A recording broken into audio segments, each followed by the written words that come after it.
إن الحمد لله نحمده ونستعينه ونستغفره ونؤمن به ونتوكل عليه ونعوذ بالله من شرور أنفسنا ومن سيئات أعمالنا من يهده الله فلا مضل له ومن يضلل فلا هادي له وأشهد أن لا إله إلا الله وأشهد أن محمدا عبده ورسوله أما بعد فأعوذ بالله من الشيطان الرجيم بسم الله الرحمن الرحيم يا أيها الذين آمنوا اتقوا الله حق تقاته ولا تموتن إلا وأنتم مسلمون قال تعالى يا أيها الناس اتقوا ربكم الذي خلقكم من نفس واحدة وخلق منها زوجها وبث منهما رجالا كثيرا ونساء واتقوا الله الذي تساءلون به والأرحام إن الله كان عليكم رقيبا قال أيضا يا أيها الذين آمنوا اتقوا الله وقولوا قولا سديدا يصلح لكم أعمالكم ويغفر لكم ذنوبكم ومن يطع الله ورسوله فقد فاز فوزا عظيما قال في موضع آخر قل أعوذ برب الفلق من شر ما خلق ومن شر غاسق إذا وقب ومن شر النفاثات في العقد ومن شر حاسد إذا حسد. معزز حاضرین جمعہ، عزیز پیارے بچوں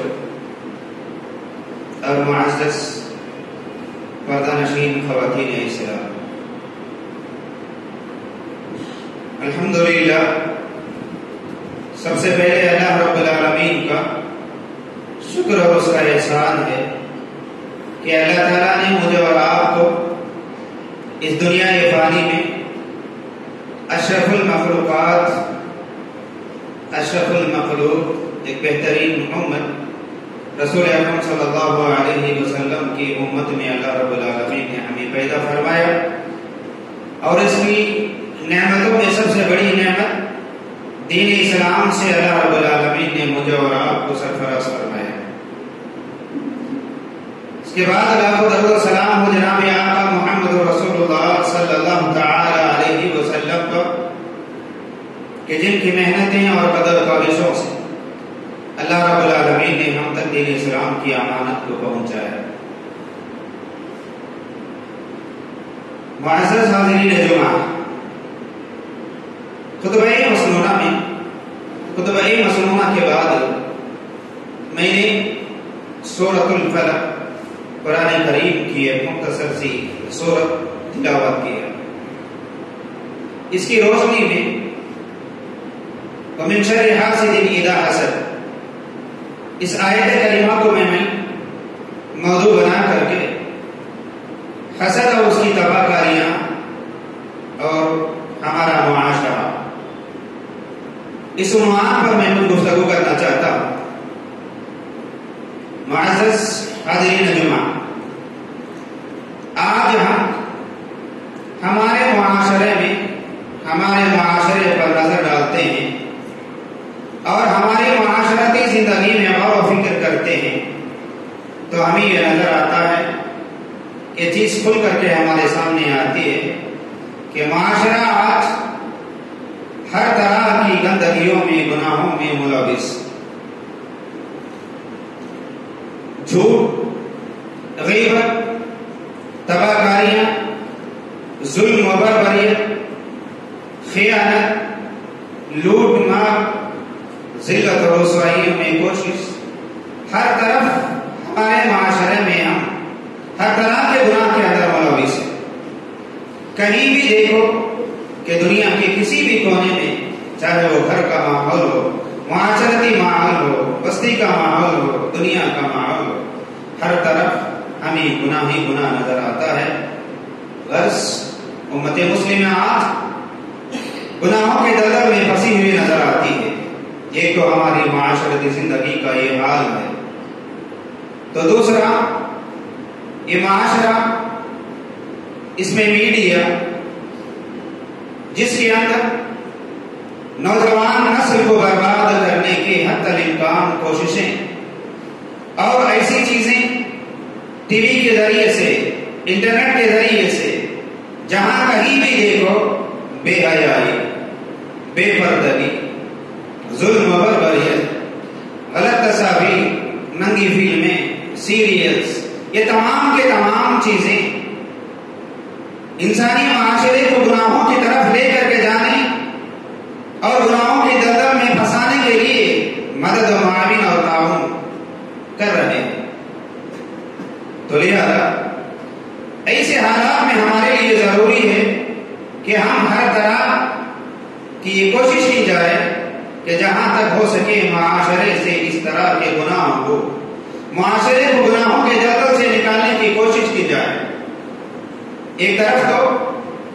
معاشرے کا ہر ایک فرد اس طرح کوشش کرتا بھی ہے اور کرنا بھی چاہیے، معاشرے کو گناہوں کے دلدل سے نکالنے کے لیے حتی الامکان کوششیں کی جا رہی ہیں، دروس کا انتظام کیا جا رہا ہے، جمعہ کے خطبے کے ذریعے سے باتیں بتائے جا رہے ہیں، بیانات کا انتظام کیا جا رہا ہے، مردوں اور عورتوں کو تمام کو اس کے اندر شامل ہو کر کے نصیحتیں کی جا رہی ہیں، باتیں بتائی جا رہی ہیں، اس کے باوجود پھر ہمیں کامیابی کیوں نہیں مل رہی؟ اس لیے کہ ہمارا معاشرہ آج گناہوں کے دلدل میں ہر اعتبار سے ہر طرح کے گناہ کے اندر ملوث ہے۔ کہیں بھی جا کر کے دیکھو ایک نہ ایک گناہ کے اندر ملوث ہے، چاہے وہ ہمارا گھر کا ماحول ہو یا ہمارے معاشرے کا ماحول ہو یا ہمارے ادارے کا ماحول ہو یا ہماری کمپنیاں کا ماحول ہو یا ہمارے بازاروں کا ماحول ہو، ہر طرح کے ماحول میں کہیں نہ کہیں جا کر کے دیکھو تو ایک نہ ایک گناہ وہاں موجود ہے۔ بازاروں کے اندر امانت داری ختم ہو کر کے خیانت داری داخل ہو گئی ہے، سچ ختم ہو کر کے جھوٹ آ چکا ہے، اور گھر کے ماحول کے اندر بھائی چارگی ختم ہو گئی ہے، پیار اور محبت ختم ہو گیا ہے، دشمنی اور عداوتیں پھیل رہی ہیں، حسد اور جلن ایک دوسرے کے دلوں کے اندر جگہ لے چکا ہے۔ ہر ایک آدمی یہ کوشش کر رہا ہے کہ سامنے والے کو نیچے کر دیا جائے، اسے نیچا دکھایا جائے، اسے ذلیل کیا جائے، اسے رسوا کیا جائے، اسے بدنام کیا جائے۔ اسی کے بارے میں کوششیں نظر آتی ہوئی ہمیں دکھ رہی ہے۔ اس کا سب کا انجام ہے، سب گناہوں کے اندر انسان کو کہاں سے کہاں پہنچا دیتا ہے۔ حسد ایک ایسی بیماری ہے جو انسان کو حسد سے ابتلا کرا کر کے قتل کے مقصد تک پہنچا دیتی ہے۔ آدمی جب حسد کی آگ میں پھنس جاتا ہے، حسد کی آگ میں جلنے لگ جاتا ہے، حسد اس کے دل کے اندر جگہ کر لیتا ہے، تو یہ حسد دشمنیوں کو پیدا کر دیتا ہے، بغاوتوں کو پیدا کر دیتا ہے، نفرتوں کو پیدا کر دیتا ہے، یہاں تک آدمی حسد کی وجہ سے حسد کی آگ میں جلتے جلتے اس حد تک پہنچ جاتا ہے کہ آدمی ایک دوسرے آدمی کو قتل کرنے کے لیے بھی تیار ہو جاتا ہے۔ قتل اور غارت گری حسد کی بنیاد سے ہی شروع ہوتی ہے۔ جب ہم اسلامی تاریخ کا مطالعہ کرتے ہیں، انبیاء علیہ السلام کی زندگیوں کا مطالعہ کرتے ہیں، تو ہمیں پتہ چلتا ہے کہ اس دنیا میں سب سے پہلے قتل کا جو جرم دنیا میں پایا گیا، دنیا میں جس کی ابتدا پڑی گئی، وہ حسد کا جرم قتل تک جو پہنچایا وہ ہے آدم علیہ السلام کے بیٹے حابیل اور قابیل کے درمیان میں حسد کی آگ لی تھی کہ حابیل کے بارے میں حسد کرنے کی وجہ سے قابیل کو یہ حسد قتل کے مشورے تک لے کر کے گیا اور قتل کی سازش میں بھی ملوث کر دیا۔ حسد دو طرح کے ہوتے ہیں، ایک حسد جسے رشک کہتے ہیں اور ایک حسد جس میں انسان زوال نعمت کی تمنا کرتا ہے۔ حسد اور رشک میں فرق یہ ہے کہ حسد زوال نعمت کی تمنا کرتا ہے، ایک آدمی سامنے والے کی خوبیاں دیکھ کر کے، اس کی مالداری کو دیکھ کر کے، اس کی دولت کو دیکھ کر کے، اس کے عہدے کو دیکھ کر کے، اس کی عزت کو دیکھ کر کے، اس کی نیکیوں کو دیکھ کر کے، کسی بھی معاملے میں سامنے والے کی نعمتوں کو دیکھ کر کے آدمی حسد کی آگ میں جلتا ہے، تو حسد اس بات کی رہنمائی کرتا ہے کہ حسد میں آدمی یہ تمنا کرتا ہے کہ سامنے والے کے اندر جو نعمت ہے وہ نعمت اس کے پاس سے ختم ہو جائے اور میرے پاس آ جائے. اسے حسد کہتے ہیں. اس لیے حسد زوال نعمت کی تمنا کرنا کہ سامنے والے کے پاس سے بالکل ختم ہو جائے. سامنے والا جو بزنس میں ترقیاں کرتا ہے اس کا بزنس پورے کا پورا بھی برباد ہو جائے اور میں ترقی کر جاؤں. سامنے والے کو جو عزت ملی ہے اس کی عزت ختم ہو جائے, وہ عزت مجھے آ جائے اور وہ ذلیل ہو جائے, میں عزت والا بن جاؤں. سامنے والے کو بدنام کر دیا جائے اور میں عزت والا بن جاؤں. تو ایسے تمام معاملات میں حسد جو ہوتا ہے یہ زوال نعمت کی تمنا کرنا, یہ حسد کہلاتا. حسد کے مقابلے میں رشک جو آتا ہے یہ رشک جائز ہے, اور وہ بھی رسول اللہ صلی اللہ علیہ وسلم نے فرمایا رشک دو چیزوں میں جائز, ایک مال و دولت اور ایک آخر کے علم.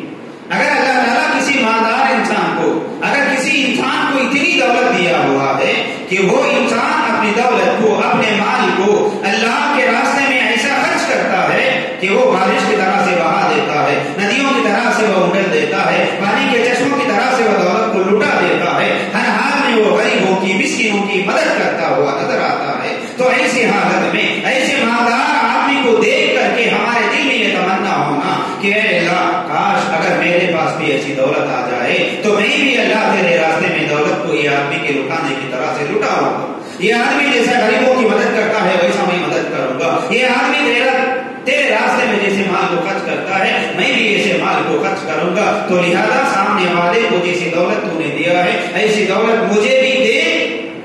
تاکہ میں وہ مال کو تیرے راستے میں خرچ کر کے تیری خوشنودی حاصل کروں, تیری رضامندی حاصل کروں. تو اس مقصد سے آدمی اگر رشک کرتا ہے تو اسے رشک کہتے ہیں, اسے حسد نہیں کہتے. ایسے ہی اللہ رب العالمین کسی انسان کو علم کی دولت سے مالا مال کیا, وہ آدمی علم کے ذریعے سے عمل کرتا ہے, اللہ کی رضامندی حاصل کرتا ہے, جنت میں داخل ہونے کے اعمال کرتا ہے, جہنم سے بچنے کی کوشش کرتا ہے, لوگوں کو بھلائی کا حکم دیتا ہے, برائیوں سے روکتا ہے, تو نیک کاموں میں آگے بڑھ کر کے جاتا ہے. تو ایسے علم والے انسان کو دیکھ کر کے یہ رشک کرنا کہ اللہ اگر مجھے بھی ایسا علم دے گا, اگر مجھے بھی ایسی صلاحیت دے گا تو میرے اندر بھی علم کا چراغ اگر تو جلائے گا تو یہ علم کے چراغ کے ذریعے سے میں بھی عمل کر لوں گا اور میں بھی لوگوں کو تک تیرے دین کی دعوت کو پہنچاؤں گا, لوگوں کی تیری طرف توجہ دلاؤں گا, لوگوں کو برائیوں سے روکوں گا اور بھلائیوں کا حکم دے گا. تو یہ تمنا کرنا جائز ہے, اسے رشک کہتے ہیں. حسد کی آگ میں آدمی ہر جگہ جلتا ہے, ہر ایک آدمی حسد کے اندر مبتلا ہو جاتا ہے. کہیں نہ کہیں ہر انسان کے دل کے اندر یہ حسد کی آگ نظر آتی ہے. حسد کرنے میں پرائیوں سے زیادہ, دوسروں سے زیادہ اپنے ہی لوگ زیادہ حسد کرنے لگتے ہیں, اپنے ہی لوگ حسد کی آگ میں جلتے ہیں. دوسرے لوگوں کے مقابلے میں اپنے جو ہوتے ہیں, رشتے دار جو ہوتے ہیں, بھائی بھائی کے درمیان میں حسد کرتا ہے, ماں باپ, بھائی بہن, رشتے دار, یہ تمام لوگوں کے درمیان میں بھی حسد کی آگ پیدا ہو سکتی ہے, ہو سکتی ہے. قرآن کا مطالعہ ہمیں یہ بتاتا ہے کہ دوسرے لوگوں کے مقابلے میں اپنے ہی جو لوگ ہوتے ہیں, اپنے ہی لوگوں کے دلوں میں اگر حسد آ جائے گا تو وہ قتل کے منصوبے بنانے کے لیے تیار کراتا ہے. دیکھو آدم علیہ السلام کے بیٹے قابیل اور حابیل یہ دونوں بھی بھائی تھے. اللہ تعالیٰ نے ایک کی قربانی کو قبول کر لیا, دوسرے کی قربانی کو قبول نہیں کیا. دوسرے کی قربانی قبول نہ کرنے کی وجہ سے قابیل حابیل کے اوپر حسد کرنے لگا, جلنے لگا, کینہ آیا, بغض آیا, عداوت آئی, دشمنی آئی. تو نتیجہ یہ ہوا کہ حابیل کو قتل کرنے کی پلاننگ کیا اور نتیجہ یہ ہوا کہ قابیل نے حابیل کو قتل کر دیا. یہ حسد کی آگ میں جلنے کا نتیجہ ہے کہ حسد آگے بڑھتے بڑھتے قتل کا مشورہ اسے دلایا اور قتل کرنے پر مجبور کر دیا. قتل جیسا جو جرم دنیا میں سب سے پہلے آیا وہ دو بھائیوں کے درمیان میں حسد کی وجہ سے آیا. آدم علیہ السلام کے بیٹے قابیل نے حسد کی آگ میں جلا تو حابیل کو جا کر کے اس نے قتل کر دیا. اسے آگے بڑھ کر کے دیکھتے ہیں کہ حسد بھائی بھائی کے درمیان میں بھی پیدا ہو سکتا ہے, دوستوں کے درمیان میں بھی پیدا ہو سکتا ہے, مل کر کے بزنس کرنے والے دو بزنس مینوں کے درمیان میں بھی پیدا ہو سکتا ہے, ایک ادارے میں پڑھنے پڑھانے والوں کے درمیان میں بھی حسد آ سکتا ہے, ہر معاملے میں حسد آ سکتا ہے. حسد جیسا کہ میں نے بتایا مال کی وجہ سے بھی آ سکتا ہے, علم کی وجہ سے بھی آ سکتا ہے,